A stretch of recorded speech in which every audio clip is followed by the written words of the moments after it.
അദ്ദേഹം ഒരു സബ് ഇൻസ്പെക്ടറായിട്ട് 15 വർഷത്തെ സർവീസുള്ള വ്യക്തിയാണ്. അദ്ദേഹത്തിനാണ് പേടിച്ച് ഓടുന്നത്. അതൊക്കെ ഇതിൻ്റെ അകത്തിരുന്ന് ഫൈറ്റ് ചെയ്യാമല്ലോ. 2020 അദ്ദേഹത്തിന് സസ്പെൻഡ് ചെയ്യാൻ 6 മാസം റീഇൻസ്റ്റേറ്റ് ചെയ്തേ വെക്കുള്ളൂ. അദ്ദേഹം കോടതി പോകണം. അത് കോടതി പോകണം.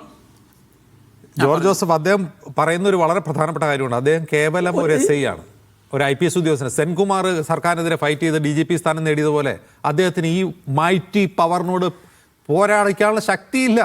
അദ്ദേഹം അതാണ് പറയുന്നത്, എന്നെക്കൊണ്ട് കഴിയില്ല ഈ സിസ്റ്റത്തോട് പോരടിക്കാൻ. കാരണം ഈ സിസ്റ്റം വിചാരിച്ചാൽ കള്ളനെ ചൂണ്ടിക്കാട്ടുന്നവരെ കൊലപാതകിയാക്കാൻ കഴിയുമെന്നാണ് അദ്ദേഹം പറയുന്നത്. അതുകൊണ്ടാണല്ലോ 2 വർഷമായിട്ട് അദ്ദേഹം സസ്പെൻഷനിൽ കഴിയുന്നത്. കുറ്റാരോപിതരായ ഉദ്യോഗസ്ഥർ, കുറ്റാരോപിതരായ സുജിത് ദാസും MR അജിത് കുമാറും പ്രൊമോഷനോടെ ഇപ്പോഴും സേനയിൽ തുടരുന്നു. അത് തന്നെ ചൂണ്ടിക്കാട്ടുന്നില്ലേ ജോർജ് ജോസഫ്? ആരോട് ഫൈറ്റ് ചെയ്യാൻ? അവരോടൊന്നും ഫൈറ്റ് ചെയ്യാൻ പറ്റും. നമുക്ക് കോടതിയുണ്ടല്ലോ. കാറ്റിൽ പോയി അദ്ദേഹം 6 മാസം കഴിഞ്ഞ് അദ്ദേഹത്തിന് തിരിച്ചു കയറായിരുന്നല്ലോ. ഇല്ലെങ്കിൽ ആ കാറ്റിൽ അങ്ങനെ ഓർഡർ കിട്ടിയില്ലെങ്കിൽ നേരെ അദ്ദേഹത്തിന് ഹൈക്കോടതി പോകാമായിരുന്നല്ലോ. അങ്ങനെ ഫൈറ്റ് ചെയ്താൽ ഞങ്ങളൊക്കെ കയറി വരുന്നത്. സത്യനീതിക്ക് വേണ്ടി ആ SI ഫൈറ്റ് ചെയ്യുന്നത് നല്ല കാര്യം. അദ്ദേഹം ഒളിച്ചോടരുതായിരുന്നു ഞാൻ പറഞ്ഞത്. അദ്ദേഹം ഒളിച്ചോടുന്നില്ല. നോക്കൂ ജോർജ്, അദ്ദേഹം പറയുന്ന ഒരു കാര്യം, ഇപ്പൊ ഞാൻ സ്വതന്ത്രനാണ്, എനിക്ക് ജോലി ആവശ്യമില്ല, എൻ്റെ ഭാര്യ ജോലി ചെയ്യുന്നുണ്ട്, ഞാൻ ഇനി നിയമ പോരാട്ടം തുടരുകയാണെന്നാണ് അദ്ദേഹം പറഞ്ഞത്. അദ്ദേഹം പിന്മാറുകയല്ല ചെയ്യുന്നത്. Very good. നല്ല കാര്യം. അദ്ദേഹം നിയമപോരാട്ടം തുടങ്ങുന്നെങ്കിൽ 6 മാസം കഴിഞ്ഞാൽ തിരിച്ചു കയറ്റിയുള്ളൂ. അദ്ദേഹത്തിനെതിരായിട്ട് വലിയ ഓഫൻസ് ഒന്നും ഞാൻ കാണുന്നില്ല. അദ്ദേഹം ഒരു റിപ്പോർട്ട് ചോദിച്ചെന്ന് വിചാരിച്ചിട്ട് DGPക്കും അല്ലെങ്കിൽ മുഖ്യമന്ത്രിക്കും ഒരു പരാതി കൊടുത്തെന്ന് വിചാരിച്ച് അതൊരു ഒഫൻസ് അല്ല, അതിന് റൈറ്റ് ഉണ്ടല്ലോ. അപ്പോൾ അതുകൊണ്ട് പേടിച്ചു പോകരുത്. അതുകൊണ്ട് അദ്ദേഹം തിരിച്ചു വരണമെന്നാണ് ഞാൻ പറയണത്. അതിന് ഈ രാജിവെച്ച് പോകുന്ന പരിപാടിക്കൊന്നും പോകരുത്. വേറെ വരുമാനം എനിക്കുണ്ട് എന്നൊന്നും എനിക്ക് അദ്ദേഹത്തിന് ഒരു വരുമാനവും ഇല്ല. അദ്ദേഹത്തിൻ്റെ വൈഫിൻ്റെ ജോലിയിൽ ആശ്രയിച്ച് നിൽക്കുകയാണ്. അതുകൊണ്ട് ഞങ്ങളൊക്കെ എല്ലാ റാങ്കിലും സസ്പെൻഷൻ കിട്ടിയ വ്യക്തിയാണ് ഞാൻ. ഞങ്ങളൊക്കെ അത് അവിടെ കോടതിയിലും അവിടെ ഇവിടെ ഫൈറ്റ് ചെയ്താണ് കയറി വരുന്നത്. അപ്പോൾ ആ നിയമത്തെ നമുക്ക് അനുകൂലമാക്കി കൊണ്ടുവരാൻ ഈസി ആയിട്ട് പറ്റും. കാരണം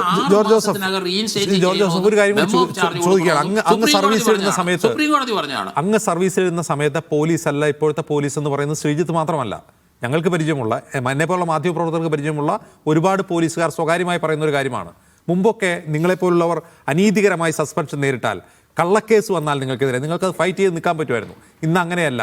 ഇന്ന് ആ ഉദ്യോഗസ്ഥരെ സംരക്ഷിക്കാൻ, അവർ തെറ്റുകാരല്ലെന്ന് മനസ്സിലാക്കിയ ഉദ്യോഗസ്ഥരെ സംരക്ഷിക്കാൻ ആരുമില്ല. മാങ്ങ കട്ടവനെ പിരിച്ചുവിടുന്ന ഒരു സർക്കാരാണ്.